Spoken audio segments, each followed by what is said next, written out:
On the 24th of February, 1815, the lookout at Notre Dame de la Garde signaled the three-master, the Pharaon from Smyrna, Trieste, and Naples.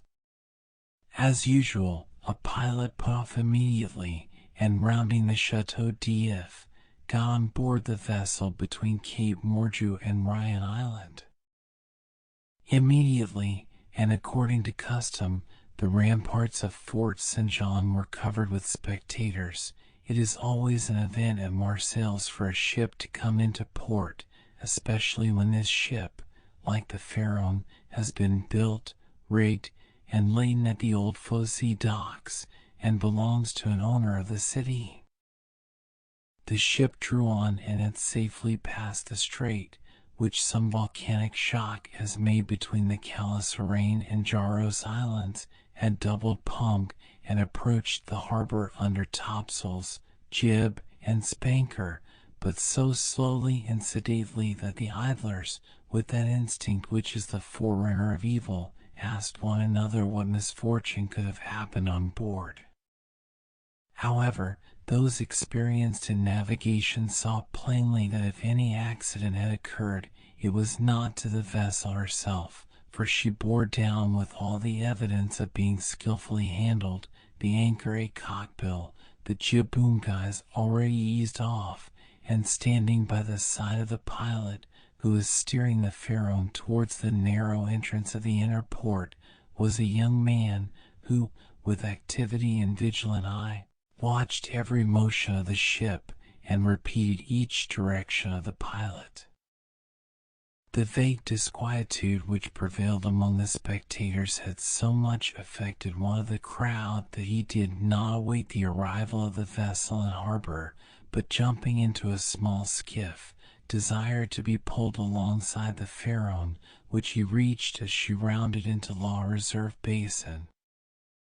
When the young man on board saw this person approach, he left his station by the pilot and, hat in hand, leaned over the ship's bulwarks.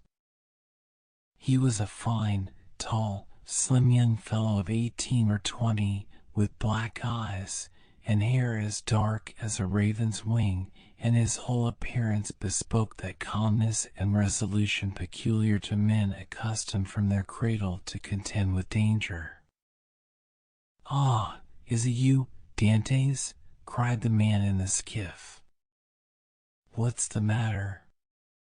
And why have you such an air of sadness aboard?" "A great misfortune, moral," replied the young man, "a great misfortune, for me especially. Off Civita Vecchia we lost our brave Captain Leclerc." "And the cargo?" inquired the owner, eagerly. "Is all safe, moral, and I think you will be satisfied on that head. But poor Captain Leclerc." "What happened to him?" asked the owner, with an air of considerable resignation. "What happened to the worthy captain?" "He died." "Fell into the sea?" "No, sir, he died of brain fever in dreadful agony." Then turning to the crew, he said, "Bear a hand there, to take in sail." All hands obeyed, and at once the 8 or 10 seamen who composed the crew sprang to their respective stations at the spanker brails and outhaul, topsail sheets and halyards, the jib downhaul, and the topsail clewlines and buntlines. The young sailor gave a look to see that his orders were promptly and accurately obeyed, and then turned again to the owner. "And how did this misfortune occur?" inquired the latter, resuming the interrupted conversation. "Alas, sir, in the most unexpected manner. After a long talk with the harbor master, Captain Leclerc left Naples gravely disturbed in mind. In 24 hours he was attacked by a fever, and died 3 days afterwards. We performed the usual burial service, and he is at his rest, saw up in his hammock with a 36-pound shot at his head and his heels, off El Giglio Island. We bring to his widow his sword and cross of honor. It was worthwhile, truly, added the young man with a melancholy smile, to make war against the English for 10 years, and to die in his bed at last, like everybody else. Why, you see, Edmond, replied the owner, who appeared more comforted at every moment, we are all mortal, and the old must make way for the young. If not, why, there would be no promotion, and since you assure me that the cargo is all safe and sound, moral, take my word for it, and I advise you not to take 25,000 francs for the profits of the voyage.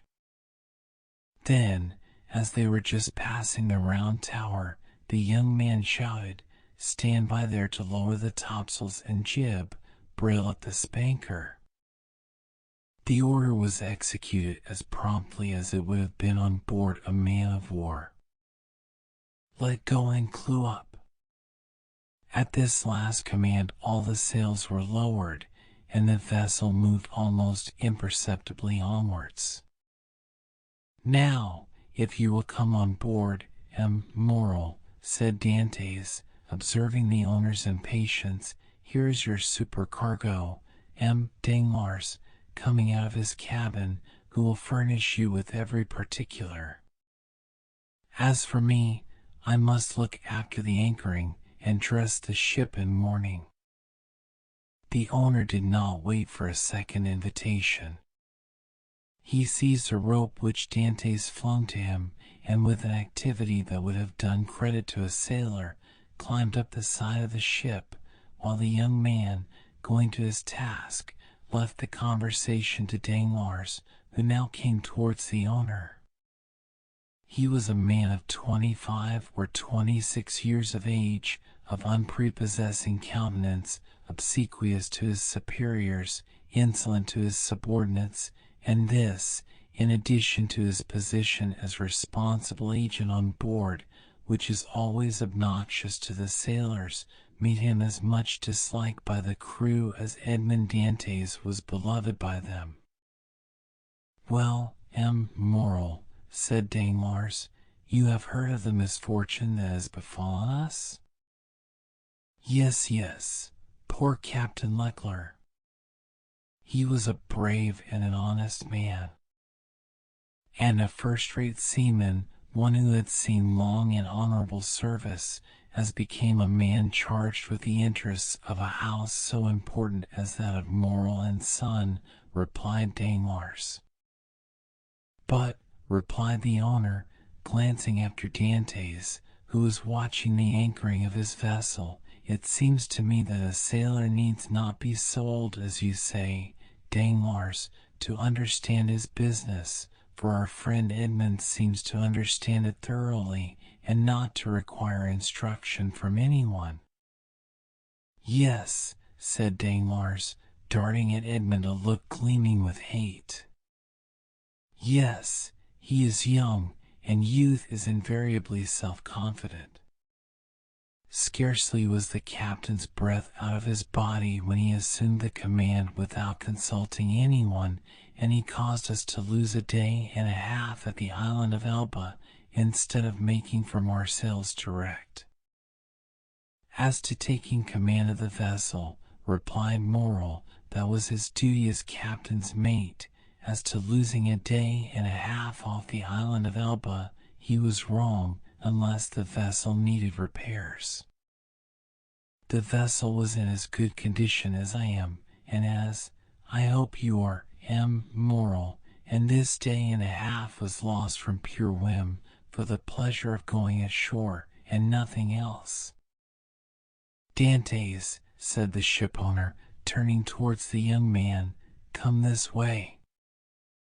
"In a moment, sir," answered Dantès, "and I'm with you." Then calling to the crew, he said, "Let go." The anchor was instantly dropped, and the chain ran rattling through the porthole. Dantès continued at his post in spite of the presence of the pilot until this maneuver was completed, and then he added, "Half-mast the colors and score the yards." "You see," said Danglars, "he fancies himself captain already, upon my word." "And so, in fact, he is," said the owner. "Except your signature and your partner's, immoral." "And why should he not have this?" asked the owner. "He is young, it is true, but he seems to me a thorough seaman and of full experience." A cloud passed over Danglars' brow. "Your pardon, immoral," said Dantès, approaching. "The vessel now rides at anchor, and I am at your service." "You hailed me, I think?" Danglars retreated a step or two. "I wish to inquire why you stopped at the island of Elba?" "I do not know, sir. It was to fulfill the last instructions of Captain Leclerc, who, when dying, gave me a packet for Marshal Bertrand." "Then did you see him, Edmond?" "Who?" "The Marshal." "Yes." Morrel looked around him, and then, drawing Dantès on one side, he said suddenly, "And how is the Emperor?" "Very well, as far as I could judge from the sight of him." "You saw the Emperor, then?" "He entered the Marshal's apartment while I was there." "And you spoke to him?" "Why, it was he who spoke to me, sir," said Dantès, with a smile. "And what did he say to you?" "Asked me questions about the vessel, the time she left Marseille, the course she had taken, and what was her cargo. I believe, if she had not been laden, and I had been her master, he would have bought her. But I told him I was only mate, and that she belonged to the firm of Morrel and Son." "Ah, yes," he said, "I know them. The Morrels have been ship owners from father to son, and there was a Morrel who served in the same regiment with me while I was in garrison at Valence." "Pardieu! And that is true," cried the owner, greatly delighted. "And that was Policar Morrel, my uncle, who was afterwards a captain. Dantès, you must tell my uncle that the Emperor remembered him, and you will see it will bring tears into the old soldier's eyes. Come, come," continued he, patting Edmond's shoulder kindly, "you did very right, Dantès, to follow Captain Leclerc's instructions and touch at Elba, although if it were known that you had conveyed a packet to the Marshal and had conversed with the Emperor, it might bring you into trouble."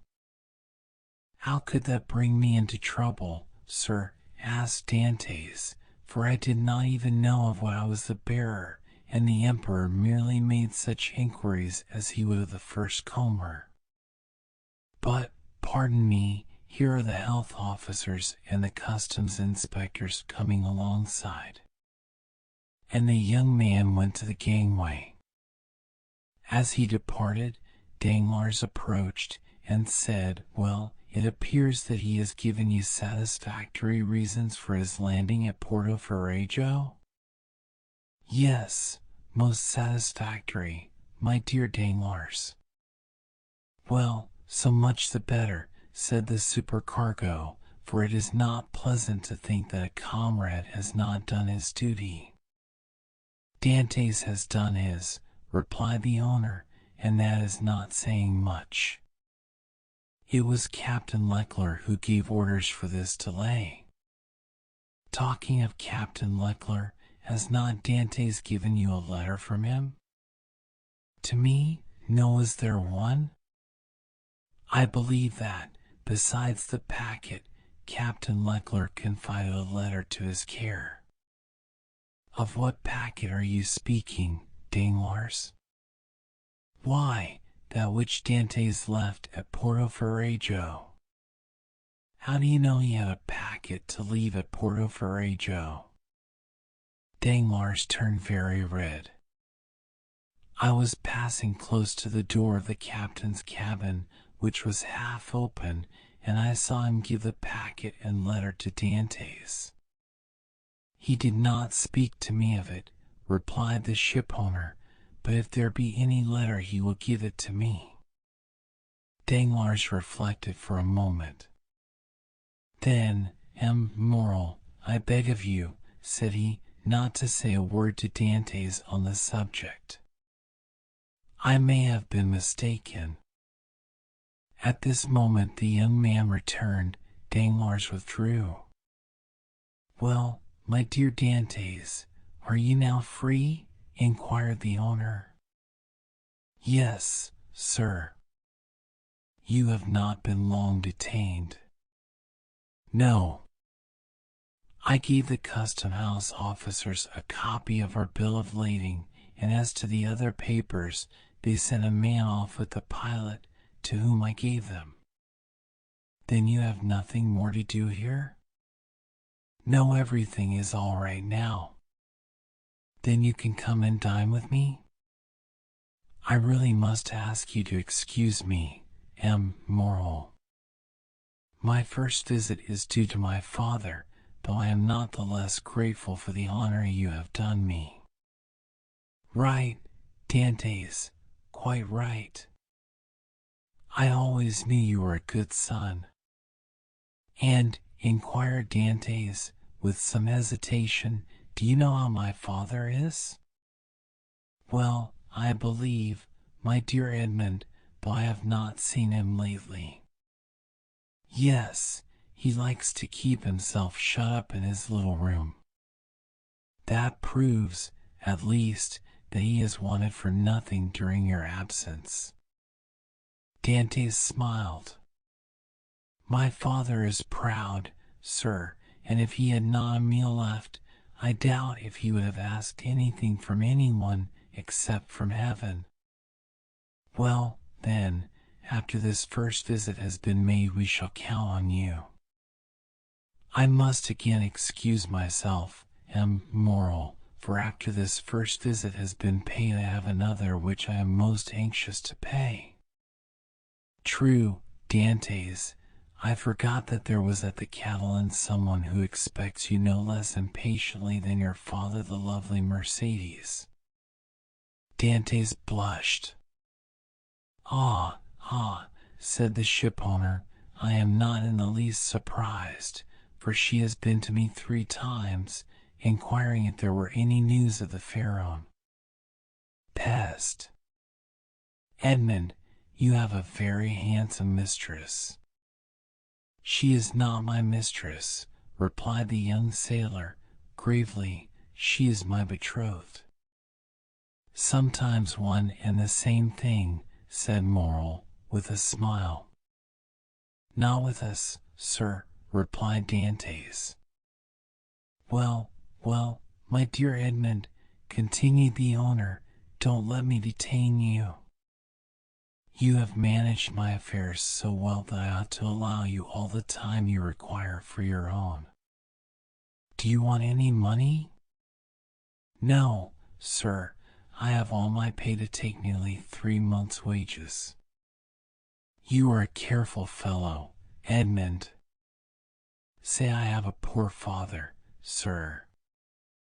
Yes, I know how good a son you are, so now hasten away to see your father. I have a son too, and I should be very wroth with those who detained him from me after a 3 months' voyage. Then I have your leave, sir? Yes, if you have nothing more to say to me. Nothing. Captain Leclerc did not, before he died, give you a letter from me? He was unable to write, sir. But that reminds me that I must ask your leave of absence for some days. To get married? Yes, first, and then to go to Paris. Very good. At what time you require, Dantès? It will take quite 6 weeks to unload the cargo, and we cannot get you ready for sea until 3 months after that. Only be back again in 3 months, for the Pharaoh, added the owner, patting the young sailor on the back, cannot sail without her captain. Without her captain, cried Dantès, his eyes sparkling with animation. Pray mind what you say, for you are touching on the most secret wishes of my heart. Is it really your intention to make me captain of the Pharaoh? If I were sole owner, we'd shake hands on it now, my dear Dantès, and call it settled. But I have a partner, and you know the Italian proverb, chi ha compagno ha padrone, who has a partner has a master. But the thing is at least half done, as you have 1 out of 2 votes. Rely on me to procure you the other. I will do my best. Ah, immoral, exclaimed the young seaman, with tears in his eyes, and grasping the owner's hand. Immoral, I thank you in the name of my father and of Mercedes.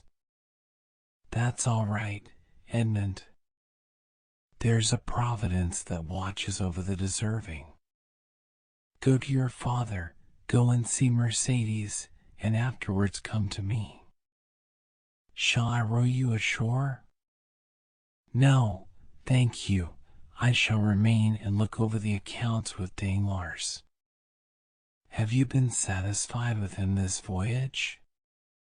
That is according to the sense you attach to the question, sir.